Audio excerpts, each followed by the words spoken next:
வணக்கம்.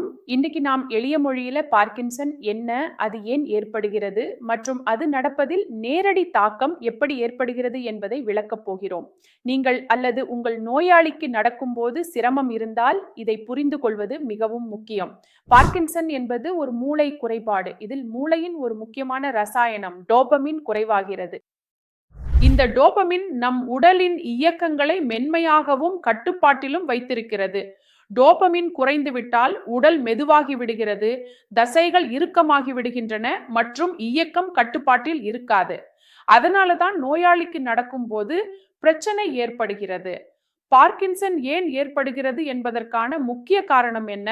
நம்முடைய மூளையில் பேசல் கேங்க்லியா என்று அழைக்கப்படும் ஒரு பகுதி உள்ளது. இந்த பேசல் கேங்க்லியாவின் செல்கள் மெதுவாக சேதமடைய ஆரம்பிக்கின்றன. இதன் காரணங்கள் உதாரணமாக 50 வயதுக்கு மேற்பட்டோர், மரபணு மற்றும் குடும்ப பின்னணி மற்றும் சுற்றுச்சூழல் காரணிகளான நச்சுக்கள் பாதிப்பு. இதனால் மூளை கட்டுப்பாடு மெதுவாக பலவீனமடைகிறது. அதனால் உடலுக்கு சிக்னல் சரியாக கிடைக்கவில்லை. இப்போது நாம் புரிந்து கொள்வோம் நடப்பதுடன் இது எப்படி தொடர்புடையது என்பதை. இது மிகவும் முக்கியமான விஷயம். சாதாரண நடையில் என்ன நடக்கிறது என்றால், மூளை தானாகவே உடலுக்கு எவ்வளவு அடிகள் எடுக்க வேண்டும், எந்த வேகத்தில் நடக்க வேண்டும் என்று சிக்னல் அனுப்புகிறது. ஆனால் பார்க்கின்சனில் என்ன நடக்கிறது என்றால், அந்த சிக்னல் பலவீனமாகி விடுகிறது, அடிகள் சிறிதாகி விடுகின்றன, நோயாளி இடையிடையில் நின்று நடக்கிறார். உடல் முன்னோக்கி என்ன ஆகிறது? வளைந்து விடுகிறது. அதனால் நோயாளிக்கு கால்கள் நிலைத்து விட்டதாக உணரப்படுகிறது. இப்போது நாம் பேச போகிறோம் அந்த 3 வழிகள் என்னவென்று. அவை நோயாளியின் நடையை மேம்படுத்த உதவக்கூடும். முதல் வழி என்னவென்றால், ரிதமுடன் நடக்க வேண்டும். பார்க்கின்சனில் மூளையின் ஒரு பகுதி பேசல் கேங்க்லியா சரியாக வேலை செய்யவில்லை. அது இயக்கங்களை கட்டுப்படுத்தும் பாகம். இதனால் உடல் தானாகவே சரியான ரிதத்தை உருவாக்க முடியாது. மேலும் நடப்பது மெதுவாகவோ அல்லது இடையிடையாக நடப்பது போல ஆகிவிடுகிறது. இப்போது நோயாளி என்ன செய்ய வேண்டும் என்றால், நடக்கும்போது 1 2 1 2 என்று எண்ணிக்கொண்டு நடக்க வேண்டும். மொபைலில் இசையை இயக்கி அதன் ரிதத்தில் நடக்க முயற்சிக்கவும் அல்லது தரையில் ஒரு கோடு வரையவும் அதன் மீது நடக்கவும். இதனால் என்ன நடக்கும்?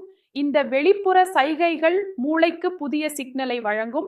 அதனால் அது நடப்பது மென்மையாகவும் கட்டுப்பாட்டுடனும் ஆகிவிடும்.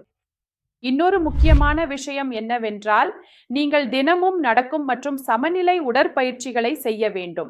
பார்க்கின்சன்ஸ் நோயில் தசைகள் கடினமாகி விடுகின்றன, அதாவது ரிஜிடிட்டி அதிகரிக்கிறது மற்றும் உடலின் சமநிலை பாதிக்கப்படுகிறது.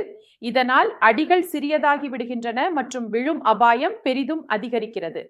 இப்போது நாம் என்ன செய்யலாம் என்றால், ஹீல் டு டோ நடப்பை செய்யலாம், பெரிய பெரிய அடிகள் எடுக்கலாம் மற்றும் நாற்காலியில் இருந்து எழுந்து உட்காரலாம்.